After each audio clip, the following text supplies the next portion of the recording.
నాటకం చూడాల్సి వస్తే ముందు వరుసలో కూర్చుంటాం. అదే సినిమా చూడాల్సి వస్తే వెనుక వరుసలో కూర్చుంటాం. ముందు వెనుక అన్నవి సాపేక్షం. సబ్బును తయారు చేయాలంటే ఆయిల్ కావాలి. అదే చేతికి అంటిన ఆయిల్ని పోగొట్టుకోవాలంటే సబ్బు కావాలి.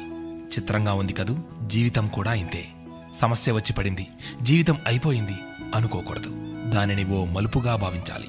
ఈ ప్రపంచంలో ఇద్దరు ఆనందిస్తారు. ఒకరు పిచ్చివాళ్ళు, మరొకరు చిన్నపిల్లలు.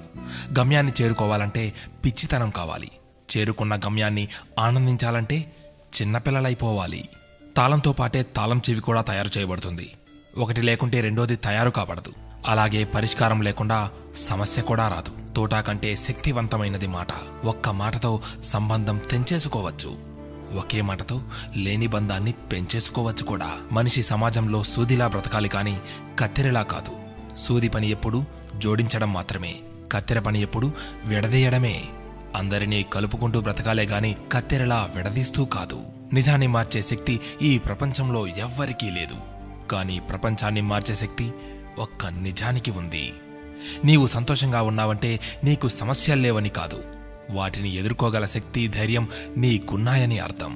స్నేహితుడిని నీ దుఃఖ సమయంలోనూ, యోధుడిని యుద్ధంలోనూ, భార్యను పేదరికంలోనూ, గొప్ప వ్యక్తిని అతని వినయంలోనూ పరీక్షించాలి. చేసిన తప్పుకు క్షమాపణ అడిగినవాడు ధైర్యవంతుడు. ఎదుటి వారి తప్పును క్షమించగలిగిన వాడు బలవంతుడు. కష్టం అందరికీ శత్రువే, కానీ కష్టాన్ని కూడా చిరునవ్వుతో స్వీకరిస్తే అది సుఖమై నిన్ను ప్రేమిస్తుంది. ఓటమి లేనివాడికి అనుభవం రాదు, అనుభవం లేనివాడికి జ్ఞానం రాదు. గెలిచినప్పుడు గెలుపును స్వీకరించు, ఓడినప్పుడు పాఠాన్ని స్వీకరించు. ఓడిపోయి విశ్రాంతి తీసుకుంటున్నప్పుడు ఆ ఓటమి నేర్పిన పాఠాన్ని చదువుకో. నీవే గెలుస్తావు. ఎవరికైనా ఉండేది రోజుకు 24 గంటలు మాత్రమే.